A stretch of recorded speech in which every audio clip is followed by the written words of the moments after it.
Good morning, Twin Tiers. This is the famous Hillside O'Brien sign, and I'm actually so close to it I could almost touch it. I'm JD Isles, and this is Hidden Landmarks Live. I want to thank all of you for joining me on this beautiful Friday morning. I usually do the show at 9 a.m. However, I needed to wait for the fog to burn off so I could show you one of the most spectacular views in the world. Certainly one of the most spectacular views here in the Twin Tiers. Now, excuse the road noise because I am right on the edge of County Route 60 in beautiful Waverly, New York, and I am at the world famous O'Brien's Inn, and we are going to be digging into the history of this amazing location, and we've got some leaf changes happening, which is terrific. So even if you've never driven by O'Brien's Inn here on County Route 60, I am certain the road noise is amazing. I am certain that you've seen the sign from the highway. You know, the highway was the whole reason that they put these 20-foot tall letters in originally County Route 60. This used to be the highway. If you were going to Elmira from Waverly, this is how you went. Of course, they put the highway in. That kind of wrecked things because at one point the O'Brien brothers had everybody coming right by their restaurant, coming up the infamous Waverly Hill. But they decided, let's put 20-foot tall O'Brien's letters into the hillside, and of course, the rest is history. Now, everybody always talks about the view. Let's go see the view they are talking about. So we are going to go and see what is affectionately referred to as the top of the world. And the top of the world actually sits right on top of the restaurant, and it's a little viewpoint that lets you see this amazing valley. So here is the view everybody is always talking about, and it is in fact spectacular. And with the fall leaves just starting to change, it is gorgeous. Now it looks out towards Newtown Battlefield, and of course I'm actually doing a guided walking tour of Newtown Battlefield on this coming Sunday. Unfortunately, we're just about all full up for that guided tour. You know, there are limits, COVID, face masks, so it's limited attendance. I pretty much have a full boat for it, but I will be having more live in-person events where you can actually get a guided tour of some historic spot with me and the rest of the Hidden Landmarks team. So that's exciting. But again, this is one of the reasons people come to O'Brien's, to just be able to see this not only here at the top of the world viewing platform, but additionally in the dining room. But, you know, with this as my backdrop, you know, let's do a little bit of history. So, O'Brien's, how did it get started? And, you know, I know a lot of people, for a lot of people in Waverly, a lot of people in the Southern Tier, a lot of people from Pennsylvania, this was a big part of their lives. This is where families came to celebrate. This is where grandma or grandpa wanted to come and eat. But it all started, believe it or not, back in 1918 with a partnership between two brothers. Ed and Bill O'Brien decided to open up a 4-stool hot dog stand on their father's farm. And very successful. They had it really well placed because they, of course, placed it on this very road. And the idea was, back in 1918, this would have not been a very easy road to navigate simply because, the cars. So they figured, let's put a hot dog stand here. Let's give people an opportunity to stop and let their radiators cool down. And the rest, as they say, was history. Now, in 1927, the O'Brien brothers decided to expand on the hot dog stand, and they actually built a diner up here on the hill. And I'm going to show you where the original diner was because it is still a piece of O'Brien's up here. So right here is the main entrance to O'Brien's. But if you look just here, and this is actually the kitchen area of O'Brien's, this is where that original diner up on top of the hill would have been. Now, that went well. So the brothers then decided to open, I want to make sure I get this right.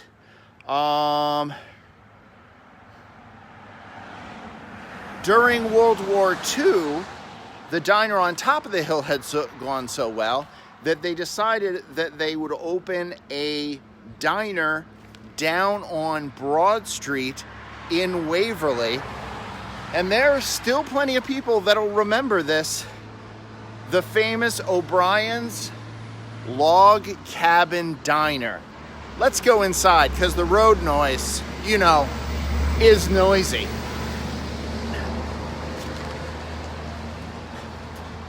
Still a busy road, even now. All right, so here we've got some art here. So, O'Brien brothers, my God, look how young they were. They were just kids. Here is the hot dog stand, okay?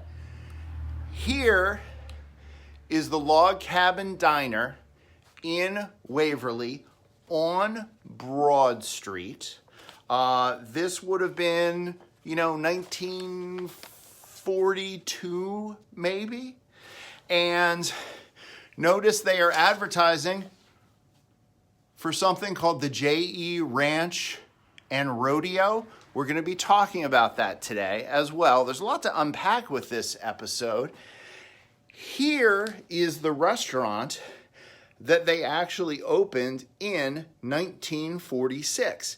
This is the restaurant that became known as America's most scenic dining room. And that is where I am today, and that is what I am walking into right now. And this is going to be very recognizable to anybody who used to live in Waverly, in Sayre, or anywhere in this area. This is a jewel box snapshot back in time. Standing here in this restaurant, I could be standing in 1950, 1960, 1970, because the atmosphere is like traveling back in time. Now, I have great news for you. You can still eat here, and we're going to talk about the menu in a second because it is amazing and it is ambitious. everyone always talks about supporting local businesses and going out to eat during COVID to help keep local businesses going.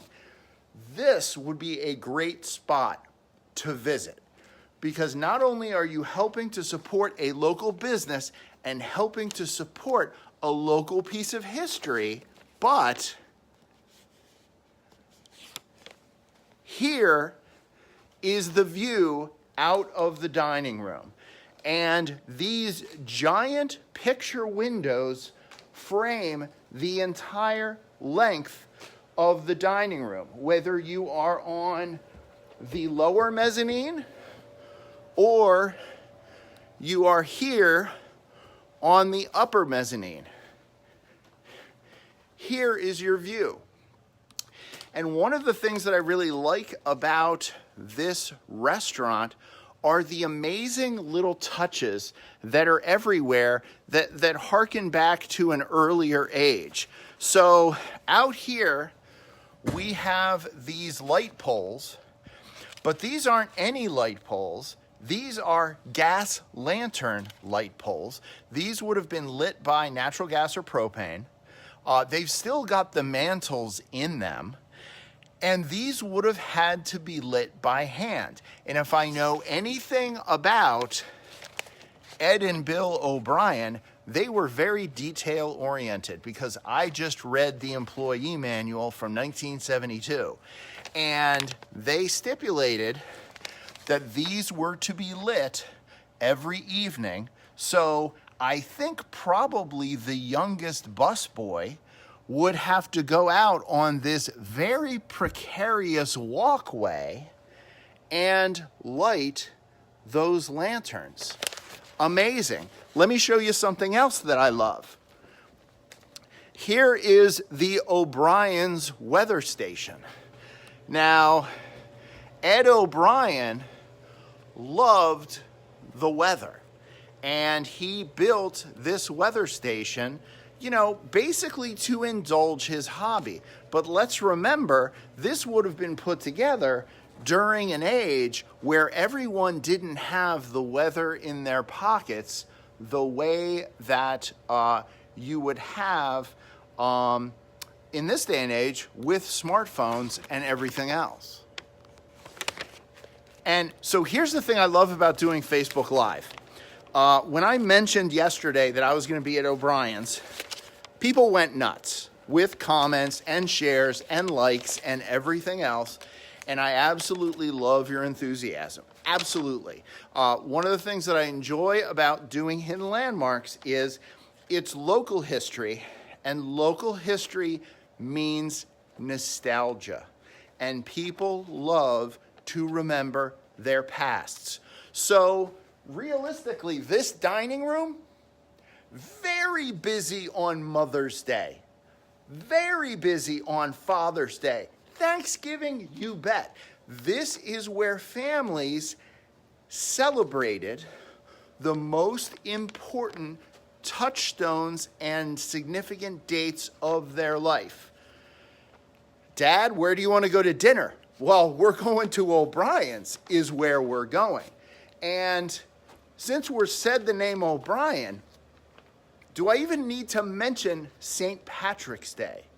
Not only were the celebrations here off the chart when it came to St. Patrick's Day, but the O'Brien brothers had some very special ties to Notre Dame. Not Notre Dame in Elmira, the Notre Dame.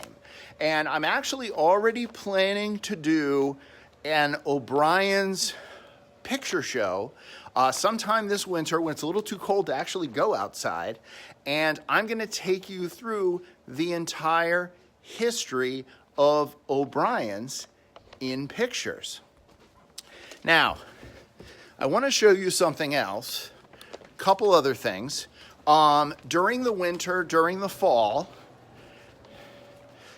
they keep a fire burning in this fireplace, so there's plenty of atmosphere. and I want to show you something that they just recently remodeled. So this, and give me a second because I need to put my notes together here. This is their recently remodeled bar and lounge. This bar and lounge was originally built in 1970. It was opened a little bit after the O'Brien Inn, so they started renting out rooms in 1964. But during COVID, they recently just remodeled this entire bar and lounge. But this used to be the Watering Trough Lounge. It used to be a place that was named for a horse watering trough that was fashioned out of a single tree that used to sit outside. The boards that are on the walls here are from a 1911 barn, and there used to be a Civil War era copper still on the wall. Somebody may have borrowed it. It's not here right now. But, you know, this is an amazing place to come if you want to experience a little nostalgia in the valley. Now, as I said, still a functional restaurant with a very ambitious menu. I specifically want to call attention to most popular dish here at the restaurant right now is the herb crusted elk. I'm not kidding. That is the most popular dish. But they also have grilled lamb. They have seared duck breast. They have chicken and waffles. There aren't a lot of good places to go in this area for chicken and waffles. You can go right here. So if you want to experience a little bit of nostalgia, take the family where the family used to come, and experience some great food and some great fellowship, I would give O'Brien's Inn a shot, because you certainly can't beat the view. Now, I'm going to be doing a couple other shows themed around O'Brien's, because there's a lot to unpack here. We've got the whole Notre Dame connection, but we've got one other connection that I'm looking for my notes, where, here we go.